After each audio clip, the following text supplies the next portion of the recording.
Um,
Hi, everybody. Sorry about that. Welcome to the Statistics Solutions Chapter 1 webinar. I'm having a little trouble with my dialog boxes here, but I don't think it'll affect the presentation. Okay, we have a co-host on with us who will be posting some links for us here soon about where you can find copies of this webinar and other webinars on our website. Okay, and right. And if you have any information or any questions moving forward that are not content related, that are about the postings and things like that, Sierra, our co-host, can help you with that. As far as questions about the content, we'll have a question and answer session at the end of the presentation.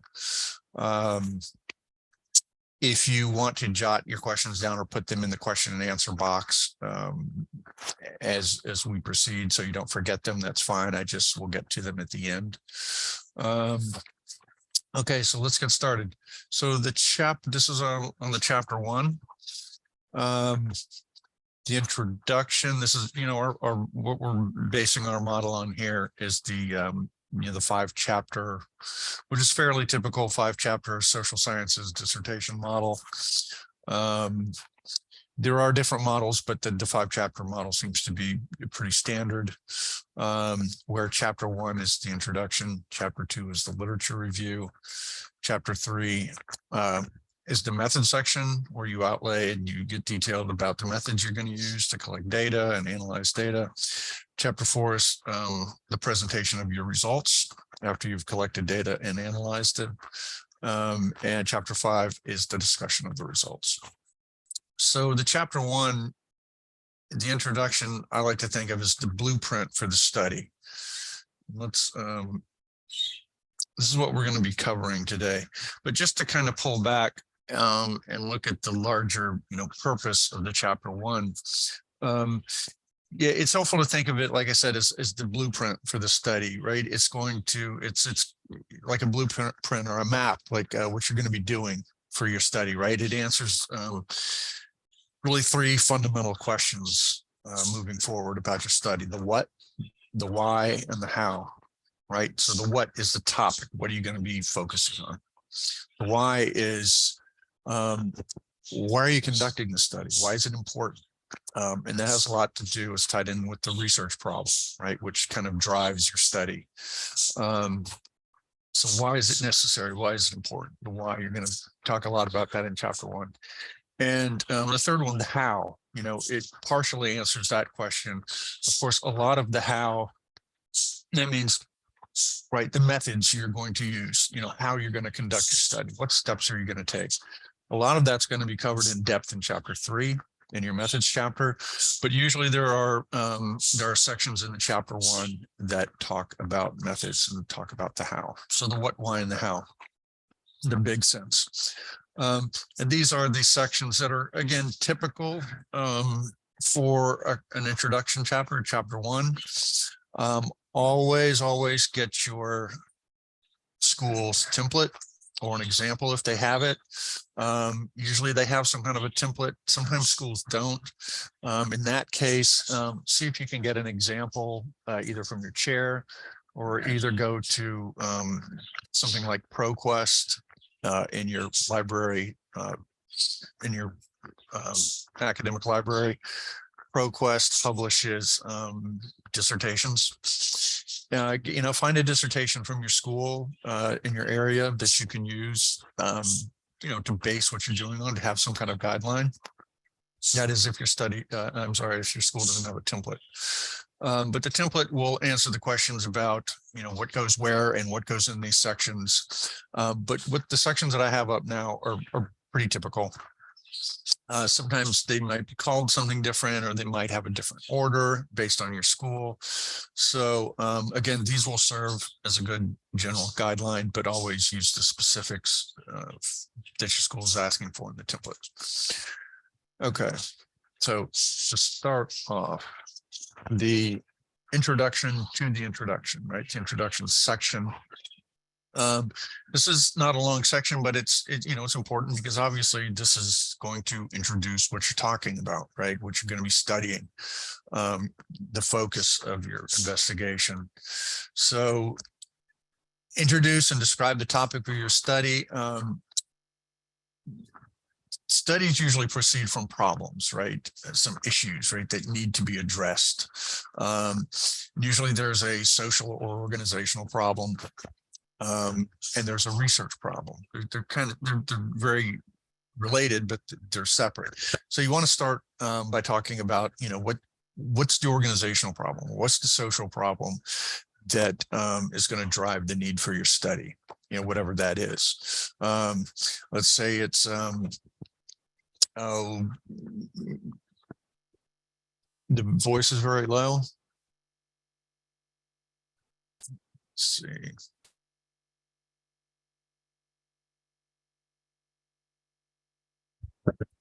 I can try to turn that up a bit. Let me see. I can hear fine. Okay. Where the voice is low, that might be on your end rather than on this end. So maybe try to see if there's something going on your end where you can't, maybe your volume is low or something. Okay. So to continue, where did my, there. Start with your organizational. Let's just say that the problem is special education teachers are leaving the profession, right? That's your organizational problem, right? That's what you're going to be addressing. You want to, put that out there with usually catch the reader's attention, some way to catch the reader's attention about the problem and the prevalence of the problem. Statistics, it can be helpful here, right? If we find that have statistics that show that a lot of teachers, special education teachers, are leaving the profession, include those to make your point. And make sure they're recent though, right? You don't want to use statistics from 15 years ago because obviously things have changed, right? That this may not be a problem anymore. The problem may not be as prevalent as it was. So introduce the organizational or social problem, right? It can be, if it's a business study, it could be, a dwindling sector, of the economy. Again, like people leaving the field, maybe, like our example of special education teachers. Usually there's some kind of problem that you're going to be addressing, right? So start with that, use statistics or even a supported observation, right? A peer-reviewed source that's an observation on the problem that kind of puts the problem into perspective. You also want to talk a little bit about the research problem here, right? So there's two problems, right? There's the social problem or organizational problem, and then there's the research problem. So, special education teachers are leaving the field, all right? Okay, that's the organizational problem. Well, what do we need to know about that, right? What is it that you're going to be doing? What are you going to be addressing in the research to help address that problem? And we'll get into the research problem in a few minutes. This is just kind of the introduction.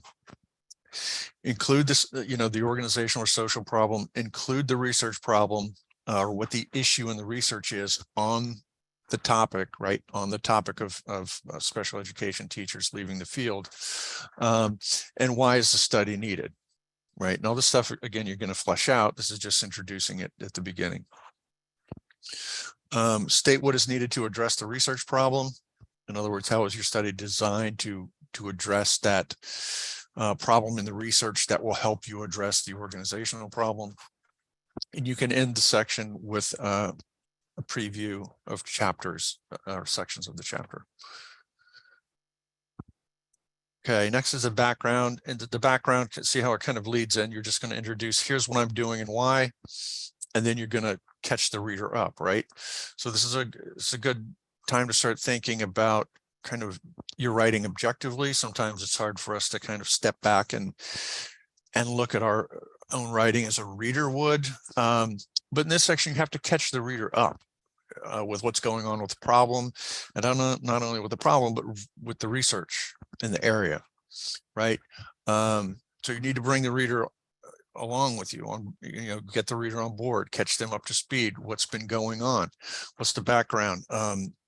When did the problem start? Where has it been? Where is it now?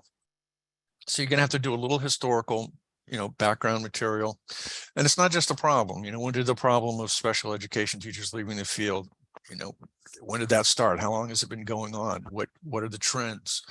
The background also encompasses research on that, right? So it's a background of, okay, well, this started as a phenomenon about 20 years ago. Well, here's what the research has done, right? So you want to give kind of a broad stroke summary in the background of the research too that's been conducted on the topic, right? Not every little thing, because you can't. It's an overview. So like I say here, focus on the major recent trends in the research. What is known about the topic from the research? Well, we know they leave for these 4 reasons. And so all this helps to pinpoint or funnel down to what it is that's actually needed still, and what your study is going to be focused on. So we know this, and this about the topic, right? This is what previous research has showed us. However, we still don't know Z, or there's something we still don't know, or there's something that's still unexamined or unresolved in the research, or hasn't been looked at. So that's where you want to kind of leave this section, right? So it's a funnel. It kind of gets broad. You're reviewing, where the problem has been. You're reviewing research on the topic, and that should leave us with what still needs to be done, or what hasn't been addressed, and hence the need for your study. Which leads into the research problem, right? Okay, if we've, kind of summarized the previous literature, we've gotten into here's what's been done, but here's what still needs to be done. That's your research problem, right? So that section leads kind of logically into the research problem section, is where now you take some time and you examine a little more closely and with more current research what the issue is, what the research problem is. And I guess we should talk a little bit about what a research problem is. Some people think they know, and you ask them and they're like, well, I'm not real sure. So let's just take a minute to define the research problem. The research problem is just like it sounds. It's a problem in the research. Okay, but what does that mean? So the research problem represents a problem or an issue or something that's unresolved or unknown in the research, right? So we have research on special education teachers leaving the profession, right? And part of the background is for you to, lay out that research. Here's what we know. Well, after you have shown what we know, that should help you highlight that what we don't know. Let's just say that most of the research is from the perspective of the teachers, right? There's a lot of work on their perspectives, why they leave. That's good, but maybe we don't have another important stakeholder's perspectives. Maybe we don't have the perspectives of administration, right? That could be a research problem, right? Because that can tell us something that the other research from different perspectives can't.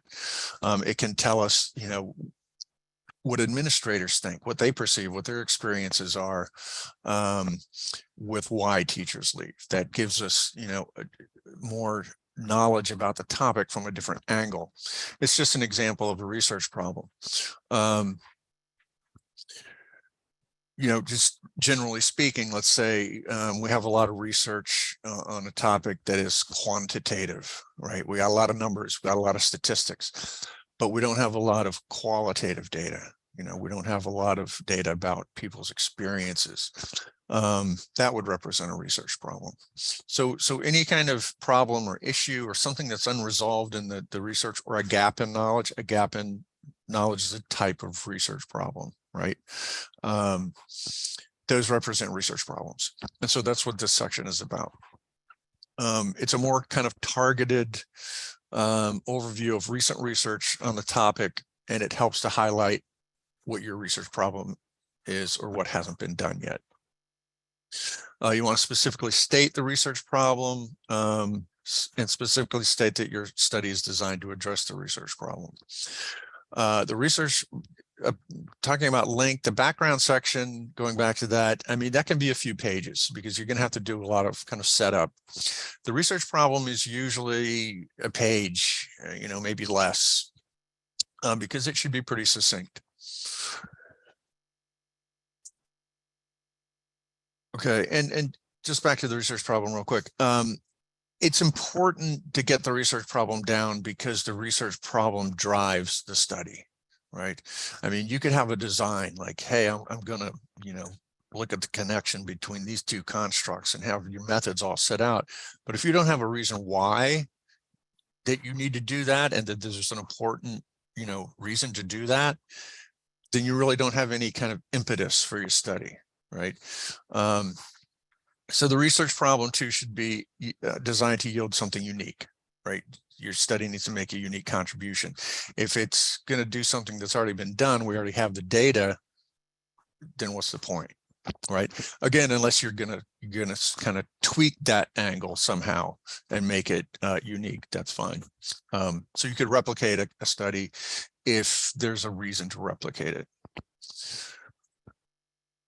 Okay, so, oops, sorry. Next is the purpose of the study. Two things here. There's the purpose section, which is not very long. Again, probably less than a page, with the caveat that you should always check your school's template. And then the purpose statement, right? Okay, so the purpose statement itself is basically what you're doing in your study in a nutshell. In a sentence, right? It's your study boiled down to a sentence, what you're going to do. And it has a really specific construction that you want to pay attention to. This is how it's constructed. I have a couple examples in the middle of the slide. And at the top here, so the construction is something like this. The purpose of this approach design study is to examine or explore whatever concepts or variables you're looking at in whatever sample and setting. So let's look at an example here. Quantitative. The purpose of this quantitative, that's your approach, design, correlational study, is to examine the relationship between transformational leadership and emotional intelligence. Those are your variables. In, let's just say, middle managers in the Northeastern United States, whatever your setting happens to be. So it's kind of, you know, it's kind of a paint by numbers construct, right? Construction for this, the phrasing of the purpose statement. Qualitative example, no real difference. It's similar. Of course, you don't have variables. You have a concept that you're looking at, which is as women advance, African American women advance to positions as university presidents. And again, whatever your setting happens to be. Just a quick note about the verbs. Explore, examine. They're not that important, not as important as the other components, which are all real important because they have to specify exactly what you're doing. Usually I like to use verbs like for quantitative studies, like examine or investigate. Usually for qualitative studies, usually they tend to be more exploratory. So a verb like explore tends to work better with qualitative purpose statements. And that's it for the purpose statement. And that's going to, you know, that encapsulates what you're doing, right, in your study. Another word about the purpose statement, the statement itself, when you have to refer to it somewhere else in your study, you should refer to it verbatim. In other words, your purpose doesn't change. You know, don't think like, oh, I gotta change it up because it's going to sound, repetitious. In most cases, you're right, but not with the purpose statement. That stays. But for other things, yeah, your professors don't want you kind of copying, pasting, sections from one part of your dissertation to another part. They frown on that. But again, the purpose statement, you got to pass on that because it doesn't change. The purpose section then, so the purpose section should start off with the purpose statement. And then after that, the purpose section might include information, like some more information about your variables, like how you're defining your variables or your major concepts, or even the instruments that you're going to use to measure the variables.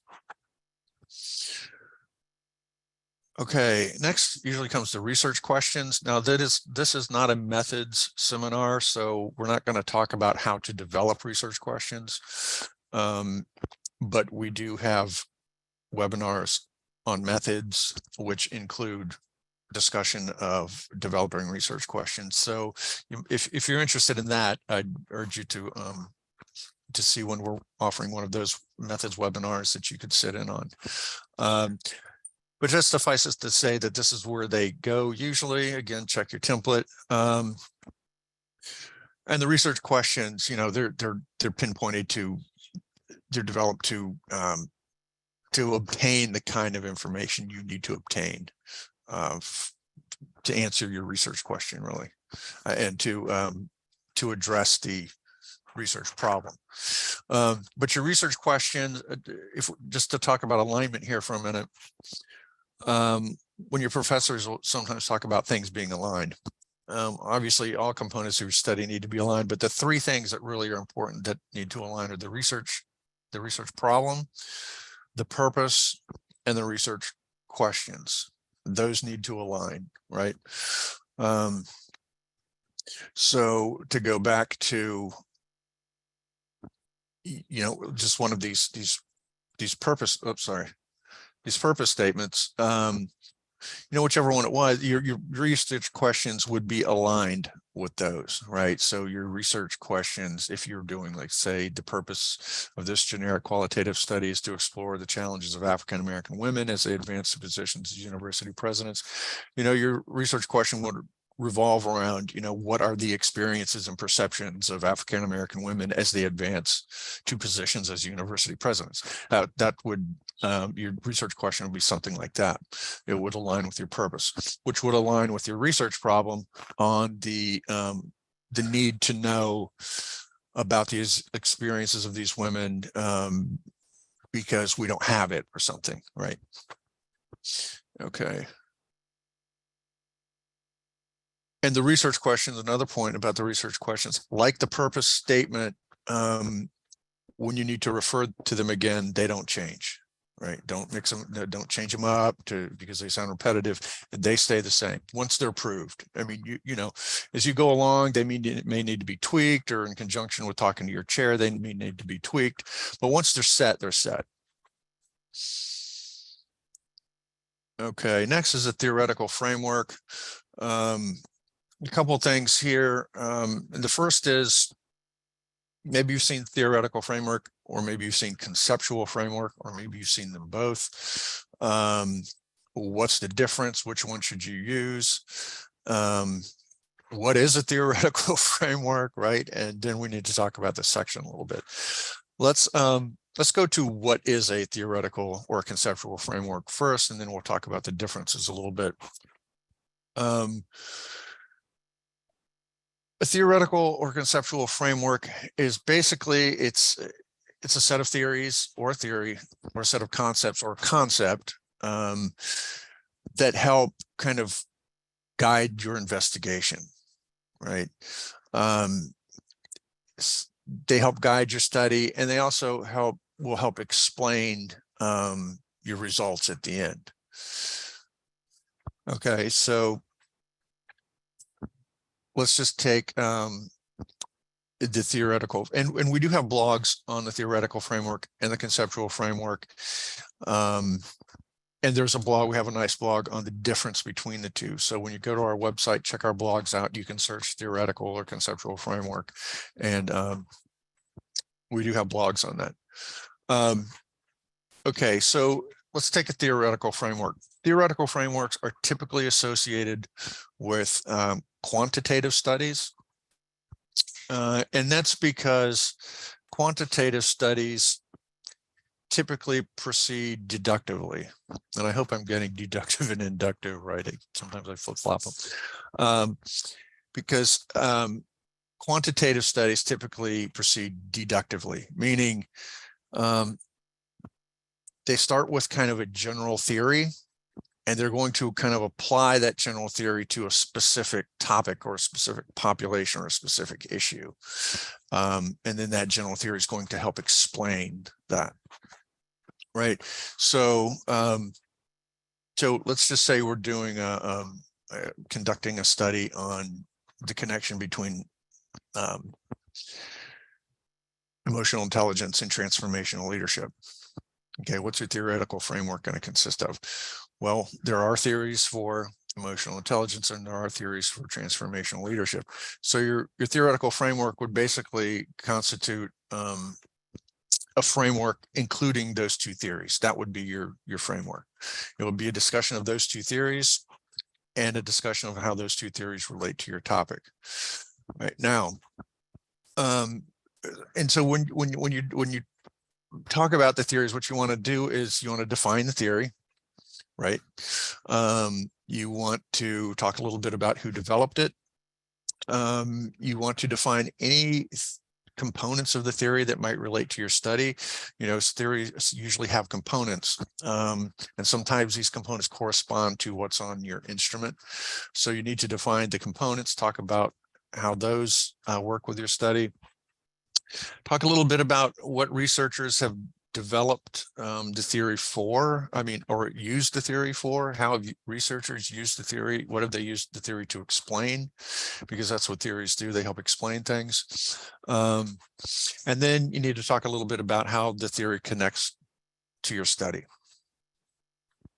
Right, so let's go back to our example. We're conducting a study on emotional intelligence and transformational leadership. So those two theories are going to constitute our framework, right? You can start off, something really pat, like, theories of emotional intelligence and transformational leadership will serve as a theoretical framework for the study. Then in that section, you would want to take each one separately, right? Talk about one first and then the other. So, and this connects to your, for quantitative studies, the theoretical framework and the theories connect to your instrument, right? So if you're conducting a quantitative study and you're going to be measuring emotional intelligence, you're going to be using an instrument to do that, right? Now, there are several instruments. You're going to select the one that's best designed for what you're doing, right? Let's just say you select Goleman's instrument. He's a big proponent, developer of the theory and construct of emotional intelligence. Let's say you select Goleman's instrument. Okay, great. Now, all these instruments are based on theories, right? They don't come from nothing. They have theoretical foundations. So the theory you would want to use for your theoretical framework, the emotional intelligence theory, would be Goleman's theory. You don't want to use Goleman's instrument and use somebody, Smith's theory, right? Because Smith may have his own instrument that corresponds with his theory. So you see what I'm saying? So the theory, whoever instrument you use, you want to use their version of the theory in your theoretical framework. Those things should align. So you describe the, emotional intelligence theory, Goleman's, then you would move on to transformational leadership and kind of make that align with whatever the theory and the instrument align when you discuss that part.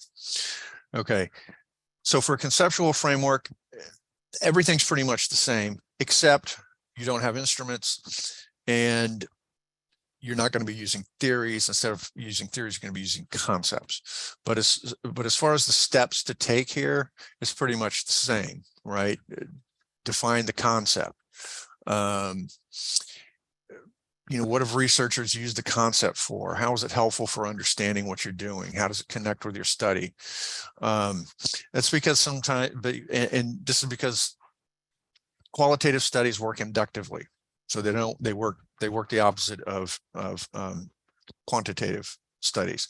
In other words, they're not working from a general theoretical premise, and then you're going to apply that theory to the specifics of the issue or the population. It's backwards. So you're looking to get information from people, right? Their experiences, their in-depth experiences, their insights. So you don't want a theory to overlay that. You want the data to kind of to speak for itself, so to speak. You want those people's experiences. You want to be able to draw things out of those experiences that is not encumbered by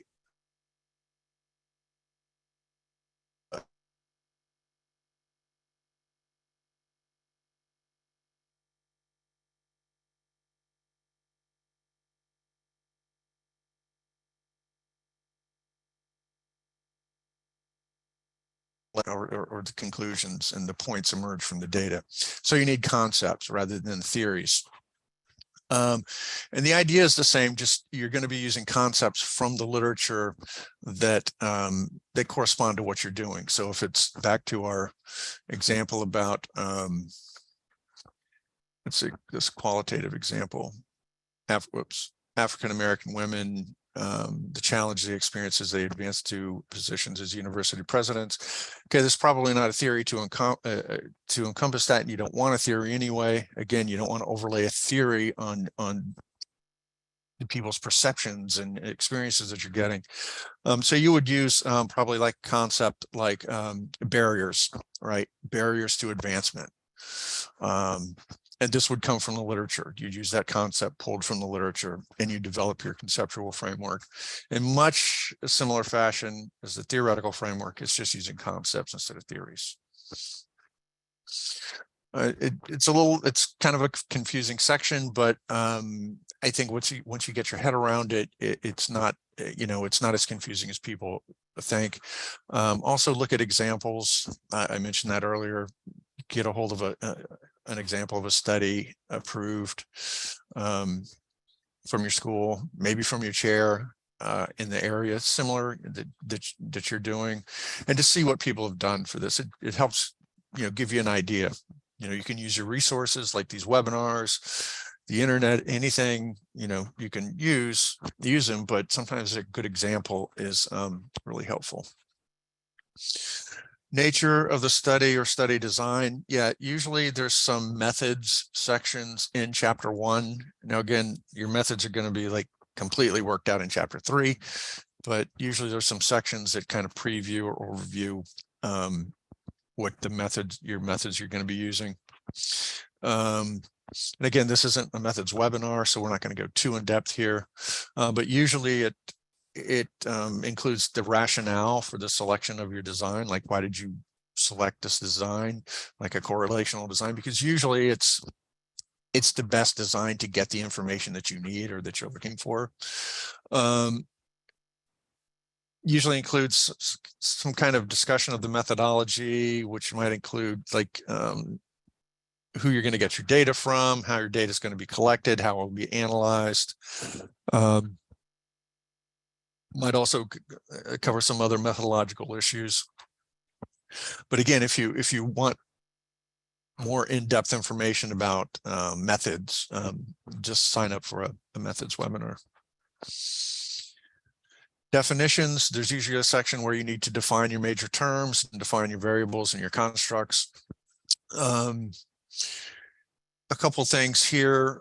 Usually you don't need, besides the definition themselves, you don't need any discussion in this chapter. Usually just a sentence that says the following terms will be defined for use in the study, period. That's it. And then you can go on to the definitions. Definitions should be in the form of sentences. Usually, sometimes templates don't specify, but I usually just encourage people to put them in the form of sentences, because somebody may come back later and ask you, if you put them in the form of fragments. Sometimes people do that. chairs will come back, or a committee member will come back and say, put these in as sentences. I just say put them in sentences to begin with. They should be ordered chronologically, right? Not randomly, chronologically. Definition should be clear and succinct. In other words, these are definitions. They're not general definitions. They're definitions of the terms and important concepts and variables as you will be using them in your study. So they are also not discussions. I've seen this before too. People will say, well, emotional intelligence, so-and-so defines emotional intelligence like this, but somebody else defines it like this. There's no agreed upon definition of emotional intelligence. That's not what we want here. What we want is emotional intelligence will refer to, or emotional intelligence is, or emotional intelligence refers to whatever your definition of it is for your study. Usually a sentence, maybe two. So they're not drawn out, they're clear, they're succinct, and they're supported by peer-reviewed source, right? You need a source from the literature for that to support them. No dictionary definitions ever, because they're not general definitions. They're from the literature and they're specific to your study and they're specific to the literature. Sources should be recent when possible. I mean, in the chapter 1, this is important in the definition section. That's not so important. Especially in the research problem section, your sources should be recent. Okay, that's definitions. Not a difficult section by any means. Significance section, this is what professors like to call the so what section. So you're conducting a study on emotional intelligence and transformational leadership. So what? And they're not being glib. I mean, it's just a way to get you to think about what is the significance? Why is it important? What are the implications going to be, and for whom? In other words, what is the value of the information or the data that you're going to be obtaining from your study, right? What value does your study have? What is it going to tell us? That's what they mean in this section. How can your findings be significant? And there's usually two prongs to this section, right? Your findings may have importance or implications or significance for practice and for research. So for practice, who's going to find this data valuable and how? Like how can your findings, how might your findings inform people at the level of practice? So if it's the example, I know I've used several examples, but the one about teachers leaving the field of special education. Well, that, who's that going to be valuable to? Who can that inform? Well, teachers themselves, right? But also administrators, right? Administrators, this is helpful for administrators to, oh, this is why they're leaving. Okay. That's important information, because then they can base things like professional development or know that they need to maybe provide incentives for them to stay, or maybe they need more better pay or more administrative support, or just more knowledge about how to do their jobs so they don't feel overwhelmed. So you get the idea. So one of the prongs to this section is how might your findings inform people at the level of practice in your area? The other prong is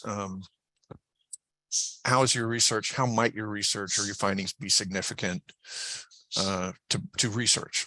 How might your findings make a contribution to the research? And this is, it might, for the research, if we don't have let's just say information on why these teachers leave the field, I mean, that provides the field with important information, the research with important information. It may, the significance to research may be that we have to approach things differently, as we research them. We might have to use new theories. We might have to, it kind of informs and changes how we thought about something in the past, right? So think about how your findings might contribute to the research. Okay. Significance. Other section, I've kind of squished these together because sometimes they appear, sometimes they don't appear. Some of them do, some of them don't. You know, all templates are different. But usually there's some combination of these. One is limitations. And this is like some of these other sections are forward looking, right? So you don't know what's going to be limitations in your study, but they want you to kind of predict, kind of forecast things that may be limitations in your studies. And these are real good sections to look at examples of, to see what other people have done. So, I mean, you know, when obviously we're mostly past COVID now, as far as the restrictions and things, but that threw a lot of wrenches in people's gears as far as, you know, limitations for studies. But other things include like, you know, for quantitative studies, a big limitation is not getting enough participants, because that reduces your statistics, you know, and your number, your statistical certainty. You know, so if that may be a limitation, you foresee that being a limitation for some reason, you know, because, you know, that's a study that may be kind of a little sensitive, or the population is difficult to access or something. That could be a potential limitation. For qualitative studies, things like researcher bias, say you're really close to the topic and you're really kind of emotionally invested in it, which is fine, but there's a risk there for researcher bias, right? And then you would want to flag that in the limitations, and then offer some ways that you're going to put in place to help prevent or mitigate researcher bias. Yeah, and these are things that would affect the shortcomings, or affect the shortcomings or weaknesses that would affect the results. Assumptions are things that you don't have control over in your study, that you have to take for granted for the study to proceed. And the big one is you don't have control over what people are going to say, right? Whether you're interviewing them or you're giving them a questionnaire, you don't have control over their responses. So you just have to assume, for example, that they're going to answer honestly and to the best of their ability. You can help ensure that by, you know, ensuring them of the confidentiality of their answers, that the answers will be anonymous, and that helps ensure that you're going to get truthful data. Scope, sometimes it's called delimitations. This is kind of like the boundaries of your study, and it's going to sound a lot like your purpose. You know, you're just focusing on this group of people. You're just focusing on this issue. It's like the boundaries you set for your studies, right? These are things that are in your control. This is what you can look at. Sometimes it's helpful, like say in an education study, when let's just say you're going to focus on parents for some reason. Well, it's an education study, so you want to make sure that you say that your limits are just to include parents. They're not including teachers or students or administrators. Okay, so it just gives the kind of a view, like the boundaries, like a picture frame, right? Here's what's going to be in the study. Here's what's in the picture. Here's what's not. All right, and we're at the summary. In this, like all summaries, it recaps major points of the chapter. You also want to remind the reader of the research problem and why your study is important and why it's needed. And you can end by transitioning to the next chapter if you want. Again, follow your template. Okay. This is who we are, a little information about who we are, some of our contact information. I mean, if you want to see what we offer and see if that's going to be a good fit for you, feel free to make an appointment for a consultation. It's free. And that's it. I'll leave that up. Any questions at this point?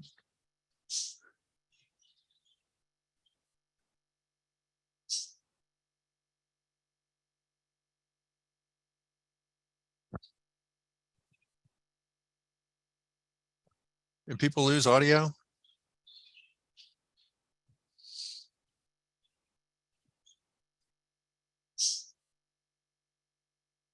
Okay. Any questions? Everybody good with the chapter 1?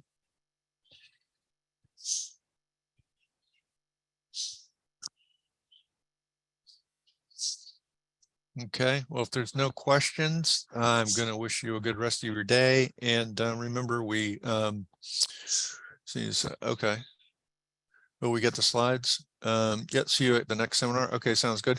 Yeah, Sarah did post earlier in this thread where you can get the slides.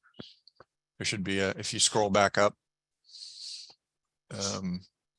Yep, the slide should be on there as well as other ones. And poke around the website. There's other resources on there, blogs and things. So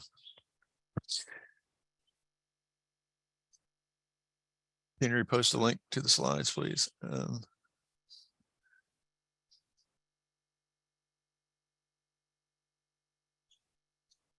How do we get the slides? There's a link where up above, if you scroll up above.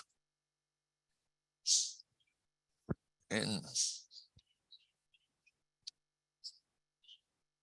yeah, so everybody's got it. Okay. Everybody's got it.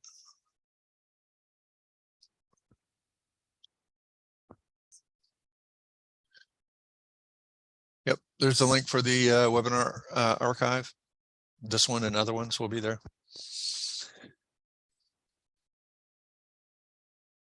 I just posted it. I'm not sure why it's not showing up.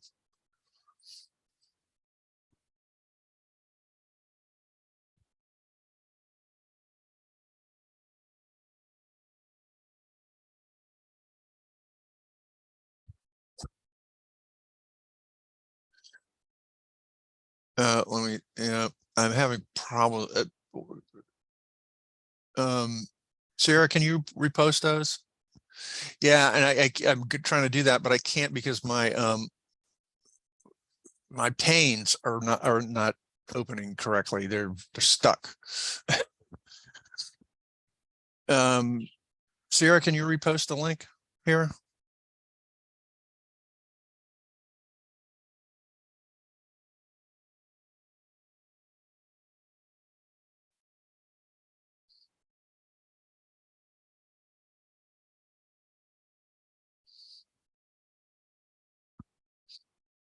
To hosts and panelists. Yeah, let's see, to everyone.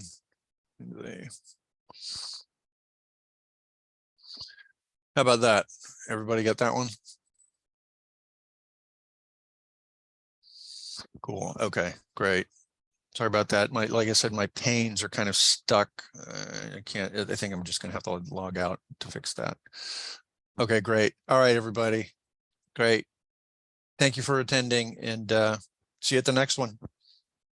All right, have a great day.